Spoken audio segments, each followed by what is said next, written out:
Assalamualaikum warahmatullahi wabarakatuh. Salam Om Swastiastu, Namo Buddhaya, salam kebajikan dan salam sejahtera untuk kita semua. Saudaraku sebangsa dan setanah air, para penonton kanal YouTubeku yang sangat saya hormati dan sangat saya cintai.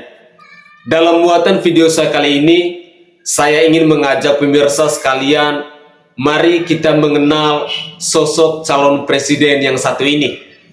Beliau ini jarang sekali ekspos di media sosial, tetapi kita mengenal beliau ini sangat tegas. Beliau adalah seorang pemberani. Siapa lagi kalau bukan Bapak Prabowo Subianto? Saya sengaja menampilkan cuplikan-cuplikan video yang berhubungan dengan Bapak Prabowo Subianto ini. Alasannya saya agar rakyat Indonesia, para pemirsa sekalian bisa mengenal lebih dekat siapa yang sesungguhnya sosok Bapak Prabowo Subianto. Jika pemirsa sekalian ingin menjatuhkan pilihan kepada Bapak Prabowo Subianto, alasannya apa? Tetapi jika tidak, maka alasannya apa? Untuk lebih jelasnya, mari kita bersama-sama menyimak terlebih dahulu cuplikan-cuplikan video berikut ini. Selamat menyaksikan. Kalau pendekar terjatuh, dia tidak akan sedih, dia tidak akan kecewa, dia tidak akan nangis. Tegas ya. Dia akan berdiri lagi.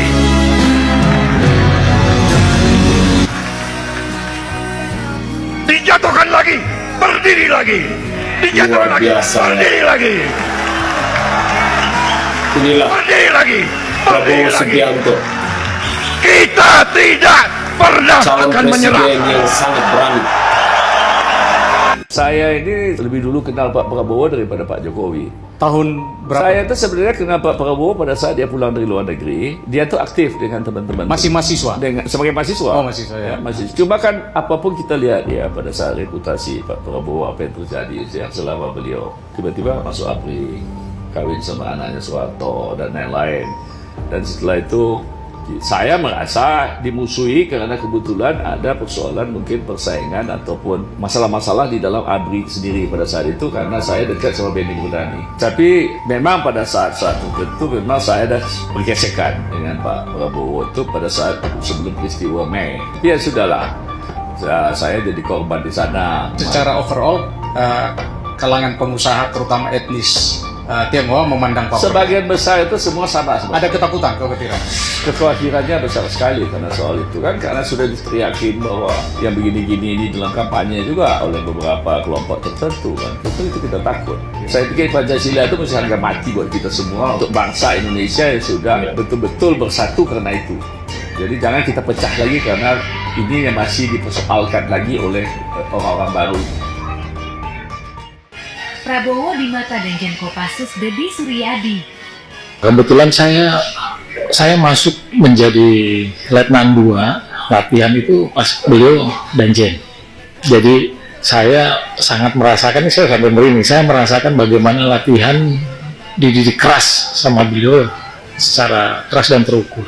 Sangat membekas lah dalam ingatan saya, pikiran saya bagaimana beliau menginginkan seorang prajurit komando itu yang punya mental baja, disiplin, pantang menyerah.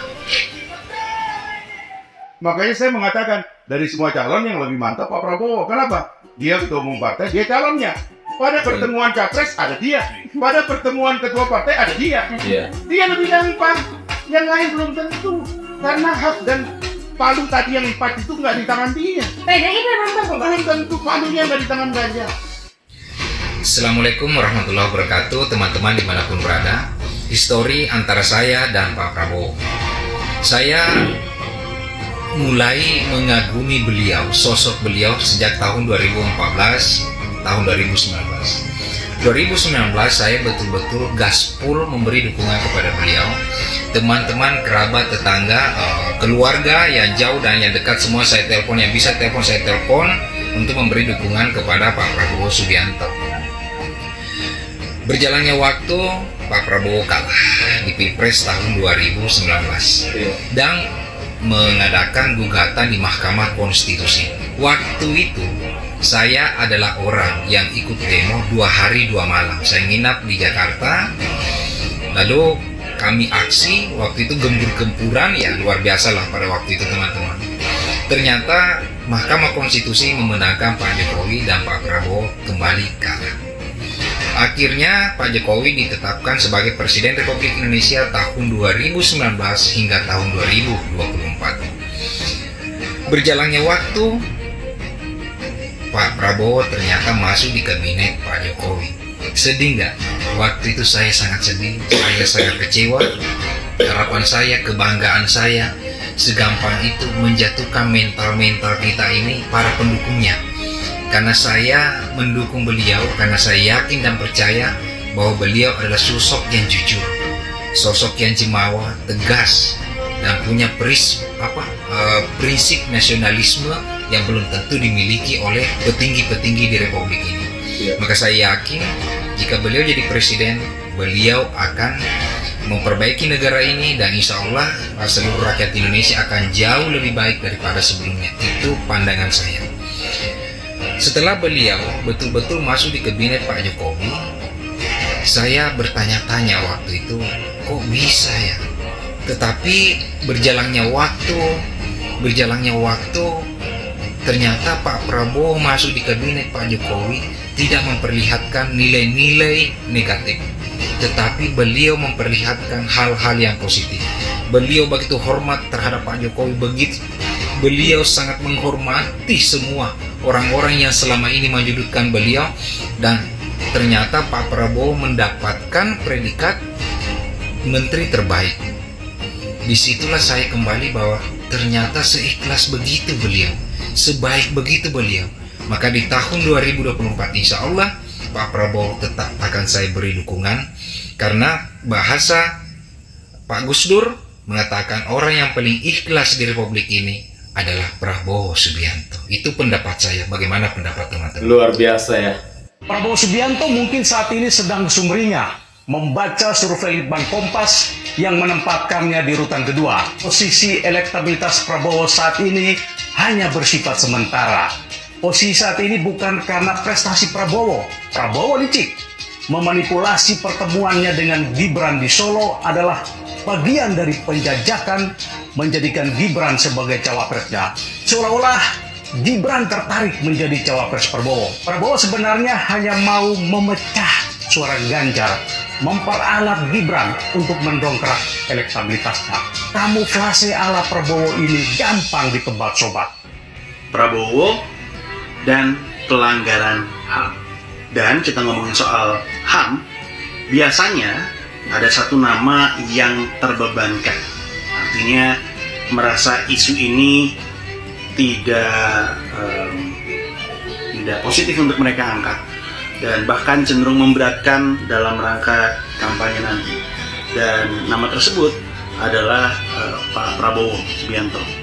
Pak Prabowo bikin ramai dunia internasional gara-gara usulannya yang dianggap kontroversial. Loh kok bisa? Jadi baru-baru ini di Shangri-La Dialog yang dihadiri banyak menteri pertahanan dunia termasuk dari Amerika dan Cina, Pak Prabowo menyampaikan usulannya untuk menghentikan konflik di Ukraina, yang salah satunya membuat zona demilitarisasi yang memisahkan pihak Rusia dan Ukraina. Ini benernya bukan hal baru ya. Misal di Korea yang DMZ-nya memisahkan Korea Utara dan Korea Selatan, atau di Siprus yang DMZ-nya memisahkan Siprus Utara dan Republik Siprus. Tapi beliau langsung dibombardir terutama oleh penanya dari Barat yang menganggap usulan ini memihak dan justru bikin Rusia semakin merajalela. Lalu jawaban Pak Prabowo, "We're not talking about right or wrong. I'm just proposing that we attempt at conflict resolution, and this has been done historically." Beliau juga ngingetin kalau kita negara-negara di Asia juga pernah diinvasi. We in Asia, we have our share of conflict of war, maybe more disastrous, more bloody as our Cambodian brothers. How many times they've been invaded? As our Vietnamese friends, how many times we have been invaded? As Indonesians, how many times we have been invaded? Dan bahwa pelanggaran kedaulatan nggak cuma terjadi di Ukraina aja. There are conflicts not only in Europe, there are violations of sovereignty, not only in Europe, as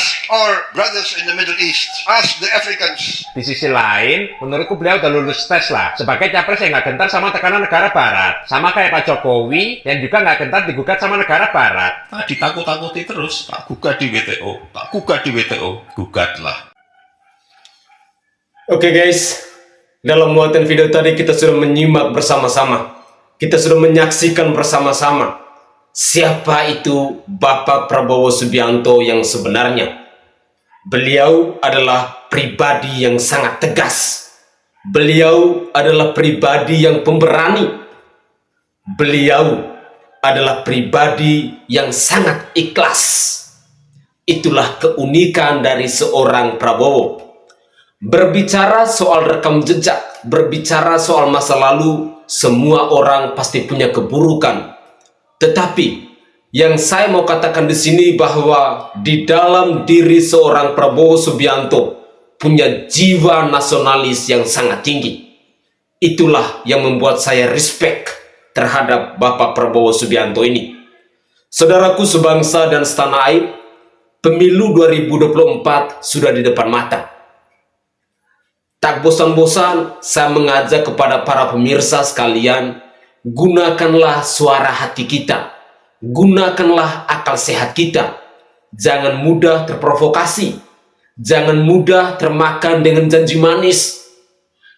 Mari gunakan hati nurani kita untuk melihat siapa calon pemimpin yang mampu untuk mengayomi, yang mampu untuk melanjutkan program-program besar yang telah dipersiapkan, yang telah dirintis, dan yang telah dibangun oleh Bapak Presiden Joko Widodo ini. Saya secara pribadi tertarik dengan ketegasan dari seorang Prabowo Subianto.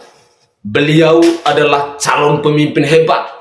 Beliau adalah calon pemimpin yang sangat berwibawa. Kenapa tidak? Di mata dunia, beliau dengan begitu tegas menyampaikan opininya. Inilah calon pemimpin yang tentu kita idam-idamkan. Saya berharap cuplikan-cuplikan video tadi dapat menggugah hati kita, dapat menambah wawasan kita, dapat membuat kita menjadi lebih bijak dalam memilih sosok calon pemimpin di tahun 2024 nanti. Do your best, carilah pemimpin yang tepat untuk melanjutkan program-program besar dari Bapak Presiden Insinyur Haji Joko Widodo ini. Saya Sainai dari Provinsi Nusa Tenggara Timur. Saatnya kita yang rakyat jelata harus berani untuk bersuara. Salam hormat, salam NKRI.